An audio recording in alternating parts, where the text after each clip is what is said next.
감사합니다. 우리 예담이 하임이 나임이까지 나오니까 얼마나 좋은지 모르겠습니다. 여러분 앞으로 아무튼간에 가족 이렇게 할 때는 다 나오는 게 참 좋습니다.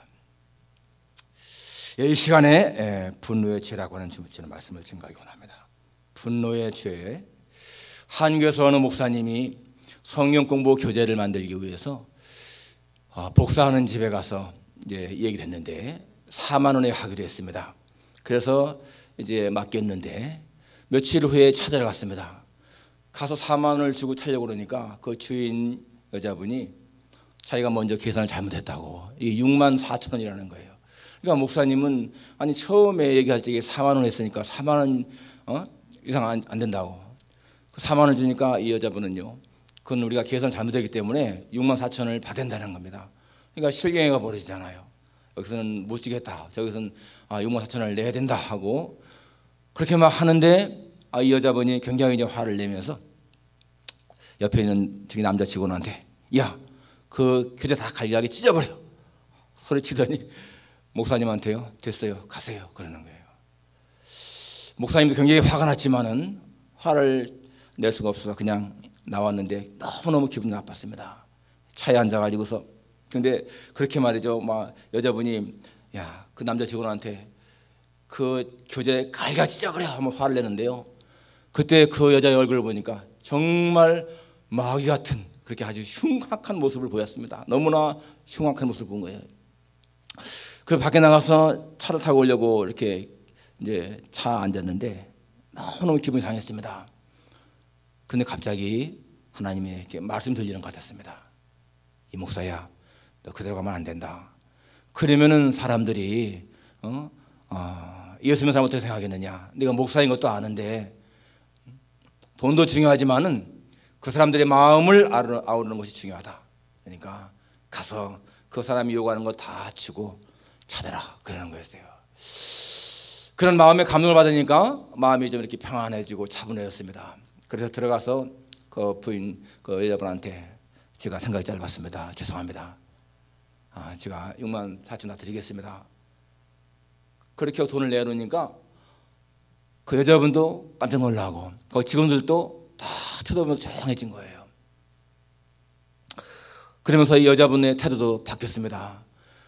그래서 돈을 다 세어보더니 여자분이 제가 죄송합니다 하면서 3만 원만 받고 있다고 3만 4천 원을 주는 거예요.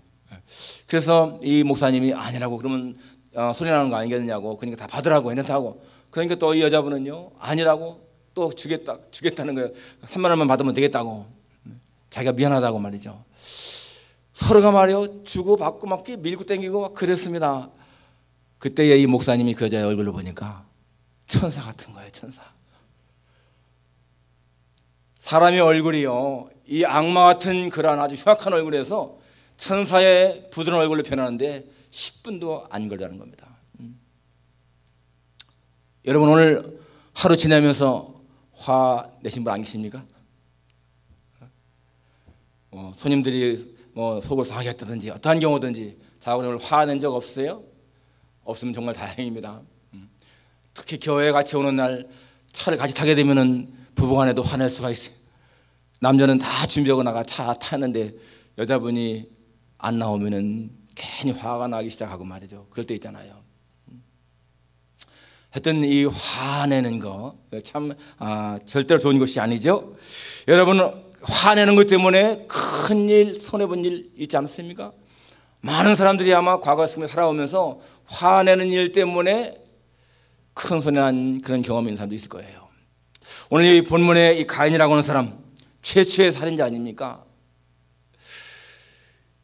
정말 이 아담과 하와 사이에 태어난 그 아들인데 뭐 장남인지 첫사람인지 모르겠지만 자고는 그래도 아벨보다는 형이니까 이 아담의 유업을 이어갈 만한 그런 사람인데 이 사람을 죽이는 것 때문에 쫓겨나게 되잖아요. 사역자들의 말에 의하면은 살인 사건의 60% 이상이 이 분노 때문에 생긴다는 겁니다. 사람들이 사람을 죽이는데 왜 그런가? 여러 가지 이유가 있지만 이 분노 때문에 죽이는 경우가 가장 많다는 거예요. 의사들의 말에 의하면은 이 사람의 그 기질 때문에, 이 기질 때문에 생기는 병이 뭐 한 5, 60가지가 되는데 그 기질 가운데서 가장 무서운 것이요, 분노라는 거예요. 분노, 화내는 거. 이것이 사람으로 하여금 병을 나타낸다는 것이죠. 여러분, 이 분노가 뭡니까? 막 치밀어 오르는 어떤 그런 감정이잖아요. 끌어오르는 그런 흥분, 이것이 사람에게 분노가 나타나는 것인데, 바로 이 가인, 오늘 보니까 이제 가인과 아벨이 제사를 드렸는데, 여기 4절에 보면 여호와께서 아벨과 그의 제물은 받으셨으나 5절에 가인과 그의 제물은 받지 아니하신지라 가인이 몹시 분하여 안색이 변하니. 이 제사를 드리고 난 다음에 하나님이 아벨과 그의 제사는 받으셨는데 가인과 그의 제사는 받지 않았어요. 그때 이 가인이 몹시 분하였고 안색이 변했다. 그러니까 아주 얼굴이 창백해질 정도로 지금 분노. 사람이 화를 많이 내게 되면 얼굴이 창백해지잖아요. 지금 가인의 모습이 그러한 모습입니다. 그래서 동생을 돌에서 쳐 죽였고, 그것 때문에 하나님에 의해서 추방을 당하게 되고 유련한 자가 되지 않습니까? 이 가인의 후예는 하나님의 축복에서 죄돼요. 1954년에 한국의 소설가 황순원 씨가 가인의 후예라는 소설 썼는데, 사실 그 내용은 뭐 우리 이 성경 내용은 전혀 다른 것입니다. 이 6.25 사변 전후에 어떤 민족적인 어떤 비운, 그리고 북한의 토지 개혁의 어떤 그때 갈등, 뭐 지주와 소작인들 간의 그런 갈등, 이런 걸 쓴 것인데, 저는 가인의 후예라고 해서 이 성경적인 소설인 줄 알았는데 전혀 아니더라고요. 아무튼간에 여러분, 이 분노, 사람들이 분노 때문에 축복을 상실하게 되고요, 이 분노 때문에 인생을 망치는 경우가 참 많습니다. 이 분노 때문에 질병이 생기기도 하고, 분노 때문에 가정이 깨지고요, 이 질병 때문에 대인관계가 깨어져 버리고, 아무튼간에 이 분노 때문에 여러 가지 문제가 많이 생기지 않습니까? 여러분, 성경은 분노, 이 화내는 걸 어떻게 말하고 있습니까?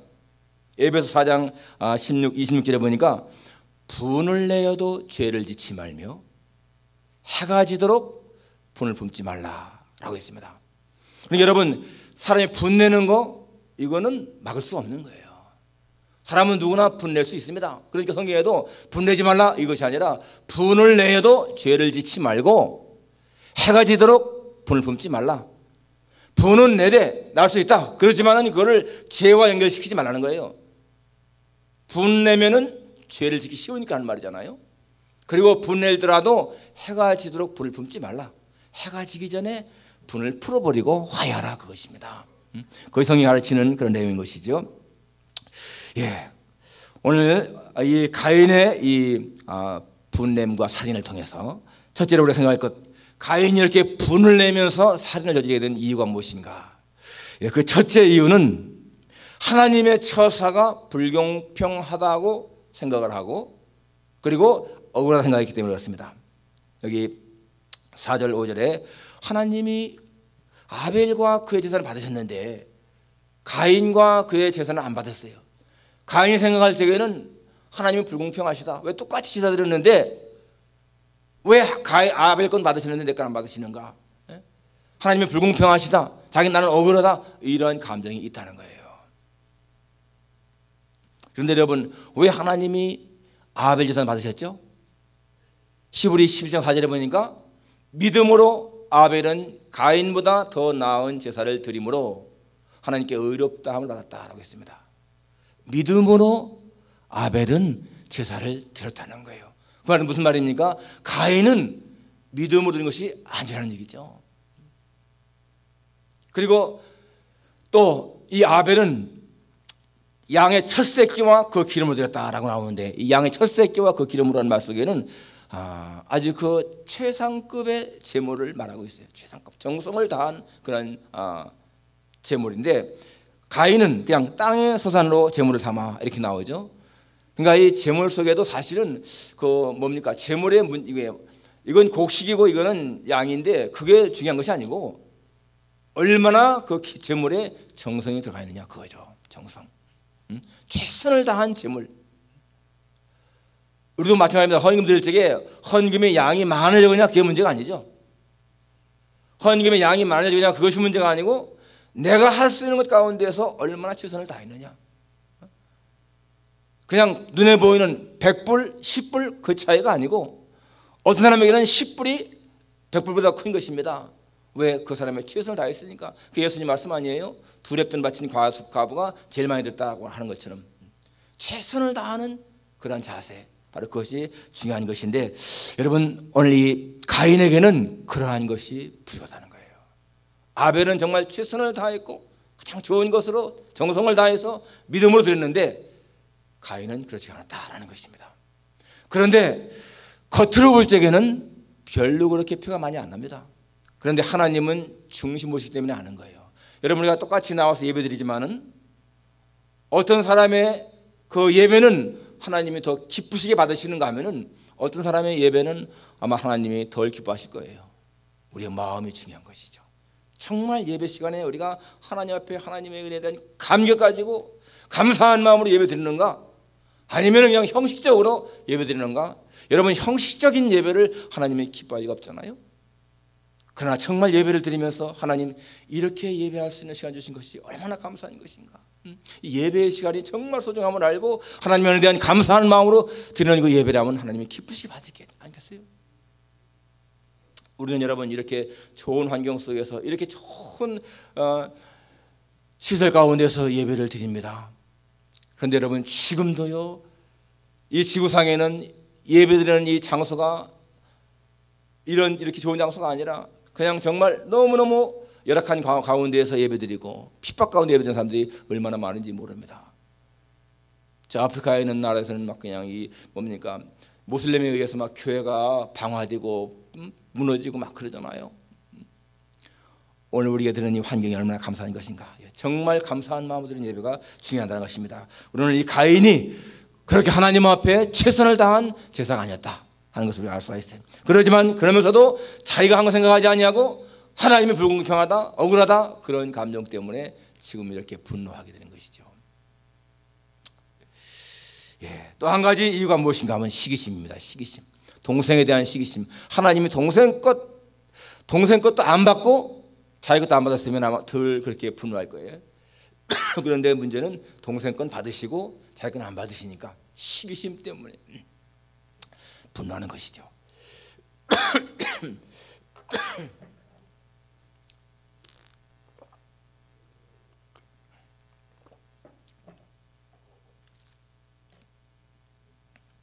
여러분 시기심, 아무리 친한 친구라도 정말 그 친구가 잘 되게 되면은요, 한편으로는 참 축하도 해주지만은 한편 마음속에 시기심이 생기잖아요. 그게 인간의 마음이거든. 그런데 우리가 이런 시기심도 잘 좋은 방향으로 바꾸면 얼마나 좋아요. 그러니까 시기심이 생길 때, 남이 참 부러울 때에 그것이 그 사람에 대한 미운 감정이 아니라 오히려 자신을 도전받는 그러한, 예를 들어서 친구가 공부 잘한다 그러면은 야 나도 친구처럼 공부를 잘해야 되겠다 하는 그런 마음. 교회에서 누군가 열심히 봉사하면은 그냥 시기할 것이 아니고 야 저렇게 열심히 하는 거 보니까 참 좋구나, 나도 그렇게 해야 되겠다라고 하는 그런 결심. 여러분 그런 것은 자기를 더 오히려 발전시키는 하나의 계기가 되는 것을 알 수가 있습니다. 정치인들이 이 상생이라는 말을 많이 쓰지 않습니까? 상생. 너도 살고 나도 사는 게 상생이잖아요. 그런데 이 경쟁 사회에서는 항상 상대방을 죽이고 내가 살기 위해서 그렇게 하는데, 사실 정치도 마찬가지로 여러분 여야가 상대방을 막 자꾸만 죽이려고만 하고 하면은 안 되잖아요. 상생, 서로가 사는 그러한 정치, 서로 윈윈하는, 윈윈, 너도 이기고 나도 이기는, 그런 것이 참 중요하지 않습니까? 그런데 이 시기심이라고 하는 것은 나만 잘 되려고 하는 생각이거든요. 나만. 오늘 이 가인의 이런 행동은 바로 시기심이었다. 그 다음에 세 번째는 이 이유가 뭔가 하면은 분노의 감정을 조절하지 못했다고 했습니다. 오늘 7절에 보니까 하나님 하시는 말씀 마지막에 보니까 죄가 너를 원하나 너는 죄를 다스릴지니라 라고 했습니다. 죄가 너로 하여금 원하지만, 너가 그렇게 하기 원하지만 너는 죄를 다스려라. 이것은 죄를 컨트롤하라 그것이죠.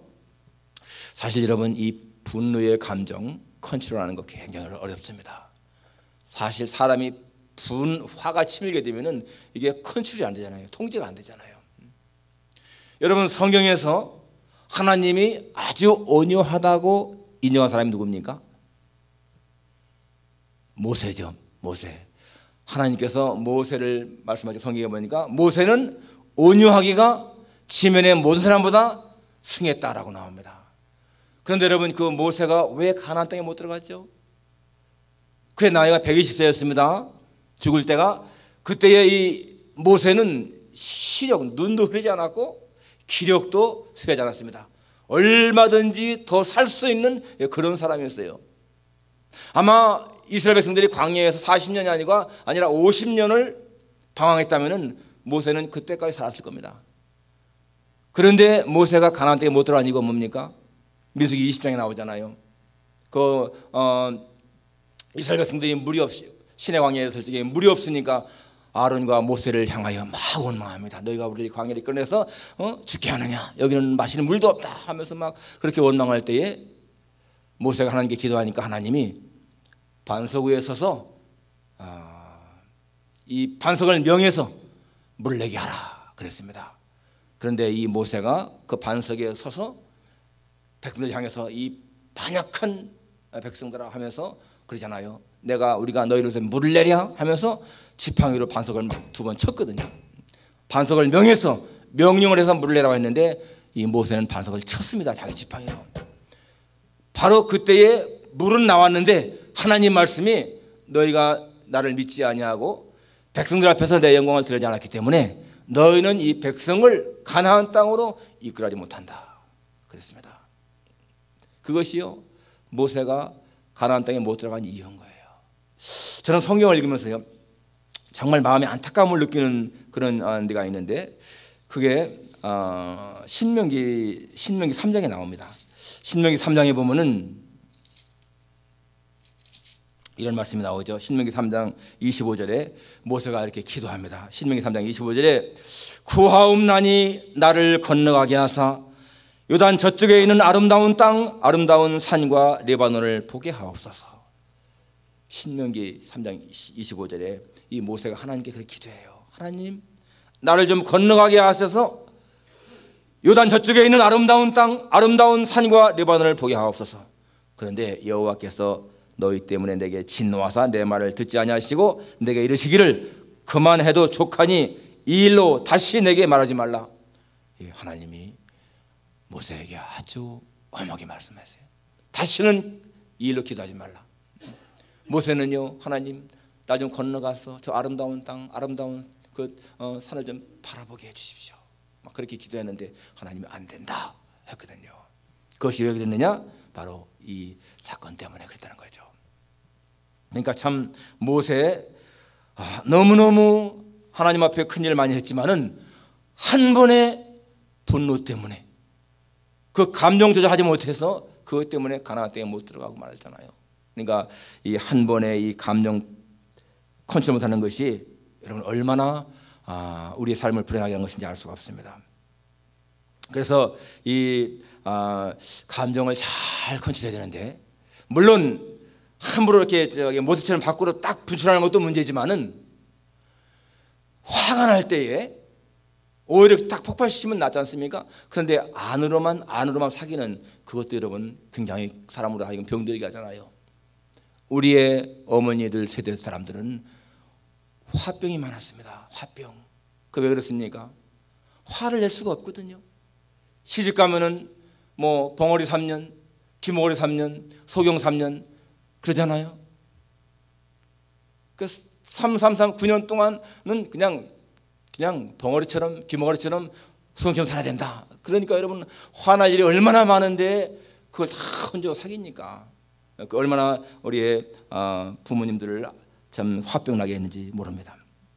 그래서 이 화는 적절하게 폭발시키기도 하고 잘 참기도 하는 게 중요한 거예요. 근데 폭발시킬 적에 그것이 죄로 이어지면 안 된다는 거 우리가 기억해야 됩니다. 분노의 감정을 잘 조절해야 된다는 것. 자, 그러면은 두 번째로 크게 어떻게 우리가 분노의 감정을 잘 극복해야 되는 것인가? 올바른 해소법을 찾아야죠. 이 분노를 어떻게 잘 해소하는 것인가? 여러분, 사람은 하루에 3끼 밥만 먹고 사는 존재가 절대로 아닙니다. 정서적인 필요를 채워낸다는 거예요. 정서적인 필요. 그래서 먹고 마시는 그런 것이 아닙니다. 사람은 이성적인 존재이면서 동시에 감정의 존재거든요. 그러니까 감정을 다치게 되면은 굉장히 사람은 이 분노를 낼 수밖에 없습니다. 그래서 이 가슴에 무언가 맺힌 것이 없어야 돼. 아까 말한 것처럼 우리 어머님 세대처럼 말이죠. 뭐 봉오리 담년, 뭐 귀모리 담년 이렇게 속으로만 맞추는 그런 게 있으면 안 된다는 얘기죠. 뭔가 쌓아놓으면 안 되는 것입니다. 풀어버린다는 얘기죠. 풀어버려요. 그래서 어떤 사람들 보게 되면은 화나면은 막 이렇게 샤핑하는 그런 사람도 있는데 그거는 정말 뒷감당이 힘들잖아요. 그건 나 어떻게 감당을? 또 어떤 사람은 화가 나면은 밥을 막 먹는 사람도 있습니다. 거식증 그래가지고 살이 뚱뚱해지는 사람들, 그것도 문제고, 또 술 마시는 사람도 있고요. 또 화나면은 그냥 잠자는 사람, 잠자는 건 참 좋은 것 같아요. 차라리. 아무튼간에 이렇게 뭔가 이렇게 풀어낸 것이 있다는 것입니다.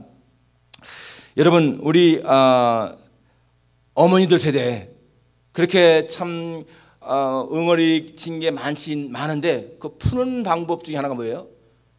내과에 가가지고 빨래 얼치기, 방망이질 막 하고요. 그 다음에 다듬이질 막, 여러분 그게 스트레스 푸는 아주 좋은 거였다는 거예요. 아무튼간에 뭔가 이렇게 푸는 것이 있었다는 것이죠. 그런데 여러분, 우리들은 어떻게 할까? 어떻게 풀어야 것일까? 여러분, 성경 시편에 보니까 시편 58편 59편에 보면은요, 다윗의 그러한 기도, 또 시편 기자 이거 기도가 나오는데, 다윗의 59편 다윗 기도고요, 58편 다 다윗 기도입니다.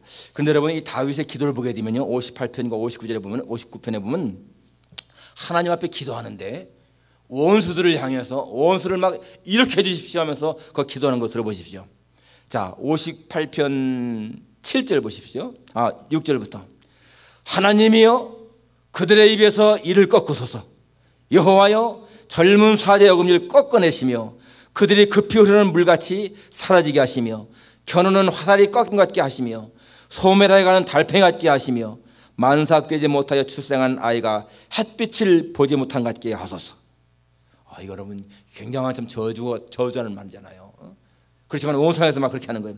가시나무 불이 가마를 뜨겁게 하기 전에 생나무든지 불부는 나무든지 강한 바람으로 휩쓸려 가게 하소서. 의인이 악인의 보복당함을 보고 기뻐하며 그의 발을 악인의 피에 씻으리로다. 이러한 거 기도하는 거 보면은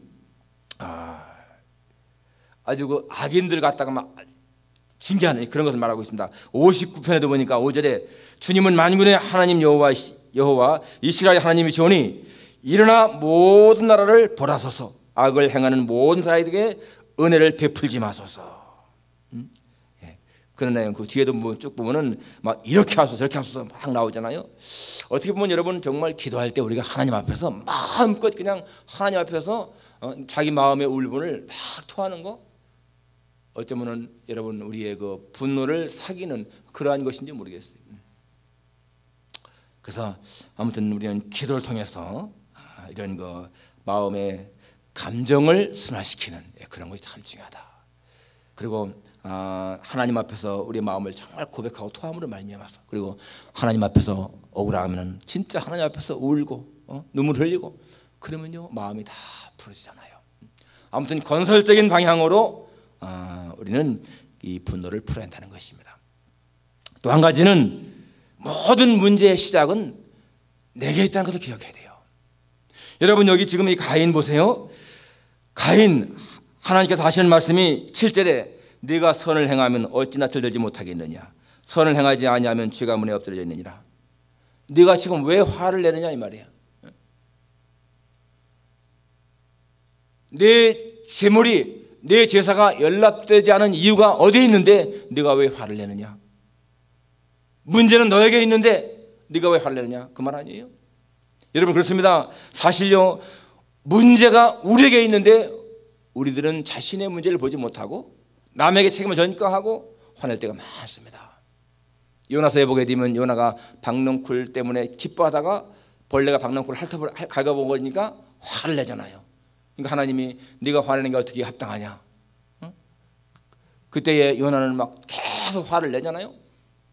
그런데 하나님께서 말씀하잖아요. 네가 이렇게 하룻밤에 났다가 죽는 이 박넝쿨도 아낀다면은 내가 이 니네 성에 있는 이 많은 사람들 살리는 것이 왜 합당치 않느냐 하고 그렇게 말씀하시는데, 여러분 모든 것에 문제가요 우리에게 있다는 것을 기억해야 돼요. 내가 왜 이렇게 가난하게 사는가 하면서 가난하게 사는 이유를 갖다가 조상에게 부모에게 전가한다. 어리석은 짓이죠. 내가 오늘 이렇게 어렵게 사는 것이 부모에게 책임이 있다. 이것은 어리석은 것이라는 것입니다. 어떤 것이든지 무엇이든지 자신에게 책임을 돌리는, 그것이 문제를 해결하는 길인 거예요. 어느 부부가 있었는데 결혼한 8년쯤 됐습니다. 그런데 이 부부들에게 문제가 생겼어요. 아주 심각한 그런 문제가 생겼습니다. 서로가 막 갈등, 뭔가 안 맞는 거예요. 말해도 안 맞고 하여튼 간에 대화가 안 통하게 되고, 그러다 어느 틈에 뭐 방도 따로 쓰게 되고요. 뭐 아내는 남편 밥도 안 해주고 아침에 그냥 자기가 뭐 토스트 하나 먹고 나가고, 하여튼 그렇게 아주 굉장히 어려운 그런 부부의 갈등. 그래서 이제는 이혼밖에 길이 없구나, 이러한 그 위기에 처하게 됐는데, 그런 가운데에서 어느 날 이 남편이 늦은 시간 퇴근하고 돌아오는데 길에다가 좌판을 펴고서 귤을 파는, 과일을 파는 그 아주머니가, 할머니가 이 사람한테 이게 떨이니까 싸게 있으니까 사가라고. 그래서 그 할머니도 불쌍하고 또 필요도 그냥 해서 귤을 그냥 이렇게 한 봉지 사고 온 거예요. 사서 집에 와서는 식탁 위에 놓고, 그리고는 이제 샤워를 하러 들어갔습니다. 샤워를 하고 나오니까 아내가 그 귤을 이렇게 먹고 있어요. 그러면서 참 귤이 맛있다, 그런 말을, 여태까지 대화를 서로 한 번도 안 했는데 그냥 이 부인이 귤 참 맛있다 이러면서 그냥 또 먹고 방으로 들어가는 거예요. 근데 그 말을 딱 듣는 순간에 이 남편이요 뭔가 딱 머리에서 치지나가는 게 있어요. 그래, 내 아내가 옛날에 연애할 때에, 같이 연애할 때에는 지나가다가 귤 파는 데만 보면은 이 아내가 귤을 너무 좋아해서 귤을 꼭 사가지고 자기 그 가방에 백에 넣고는 같이 하나씩 나눠 먹던 그런 기억이 나는 거예요. 근데 자기가 지금까지 결혼해 오면서 한 번도 자기 아내에게 귤을 산 적이 없거든요. 뭐 자기 시집 갈 때 자기 집에 갈 적에는, 시골 집에 갈 적에는 뭐 귤을 한 박스 사고 막 그러는데도 아내를 위해서는 귤을 산 적이 없어요. 그리고 정말 아내는 그래도 자기한테 평소에 그전에 보면은 뭐 철 따라 보약도 줘주고 뭐 반찬을 해도 자기 좋은 걸로 해줬는데, 아무튼 자기가 생각해 보니까 아내를 좋게 하는 게 거의 없었던 거예요. 그래서 이 남자가 굉장히 깨달았습니다. 내가 아내에게 좋게 하는 게 없었구나. 그렇습니다. 그러다가 그 다음 날인가 다시 또 그 할머니 만나가지고 또 귤을 사가다가 이제 식탁에 놨는데 그 아내가요, 귤 참 맛있다 그러면서 어디서 샀어요? 그러는 거예요. 여태까지 한 번도 남편한테 말을 걸어오지 않던 아내가 귤이 맛있다 하면서 어디서 샀어요? 그렇게 말을 걸어왔습니다. 그래서 내가 오는 길에 어디 샀다고 이렇게 얘기를 하고는 이제 역시 각방을 찾는데, 그날 밤에 자면서 이 남편이요 자기 아내에게 너무나 무심했던 것을 깨닫기 시작하는 거예요. 그런데 그 다음 날 아침이 됐는데 이 와이프가요 아침을 준비하는 거예요. 여태까지 한 번도 밥을 해준 적이 없었거든요, 그동안에. 근데 아침을 딱 준비해. 그래서 근데 남편은 또 이제 하도 습관이 그냥 다녔으니까 그냥 나가려고 그러는데 그 아내가 밥 한술 뜨고 가세요 그러는 거예요. 그래서 그 마지못해 식탁에 앉아가지고서 이제 밥을 떠가지고 한술 먹으려고 하는데요, 그냥 울컥하면서 막 눈물이 막 쏟아지는 거예요. 그러니까 아내도요 그걸 보더니 역시 또 따라 같이 울었습니다. 거기서 다 풀어진 거예요. 그동안의 갈등, 서로 미워하던 감정이 다 녹아버린 거예요. 다시 화해하고 아주 행복하게 살았죠. 그 남편은 그때까지 결혼 생활의 이 갈등은 아내에게 있다 생각했습니다. 아내가 이유 없이 짜증을 내고 뭐 계속 안 좋게 하니까 상대방에게 문제가 있다 생각을 했는데, 알고 보니까 자기한테 문제가 있었던 거예요. 자기한테. 그렇습니다, 여러분. 자기한테 문제가 있는 것을 깨닫게 되면은 정말 부부 갈등 해결되죠. 서로가 내가 문제가 있다. 내가 상대방이 잘못해서 내가 화내는 것 같은데 사실은 여러분 깊이 생각해 보거든요. 언제든지 내가 문제가 있어갖고 서로가 화내는 거잖아요. 그래서 참 이 문제의 시작, 문제의 책임이 내게 있다는 거 깨닫는 거 참 중요한 것입니다. 마지막 분노를 극복하는 길, 그리스도의 평강이 내 마음을 지정하게 하라. 주님 말씀했습니다. 평안을 끼치노니 곧 나의 평안을 너에게 주노라. 내가 주는 것은 세상이 주는 것 같지 아니하리라. 너희 마음에 근심도 말고 두려워하지도 말라. 여러분, 하나님은 소망의 하나님이라고 했죠. 로마서에 소망의 하나님이 모든 기쁨과 평강을 믿음 안에서 너에게 충만하게 하사. 여러분, 하나님이 주시는 것은요 기쁨과 평안이라고 했습니다. 기쁨과 평안, 분노가 아니고. 하나님 성령 충만하게 되면 그 성령의 열매가 뭡니까? 희락, 화평이잖아요. 사랑과 희락과 화평. 그런 마음속에 분노가 생기겠습니까? 오늘 우리의 마음에 분노가 있다면 성령 충만하지 않은 하나의 증거죠. 우리가 하나님 말씀에 하나님의 은혜에 젖어간다면 분노하지 않을 것입니다. 정말 우리의 생활 속에서 분노를 물리치고 분노하는 삶이 아니라 언제나 평안과 기쁨이 넘치는 삶이 되기를 주님의 이름으로 축원합니다.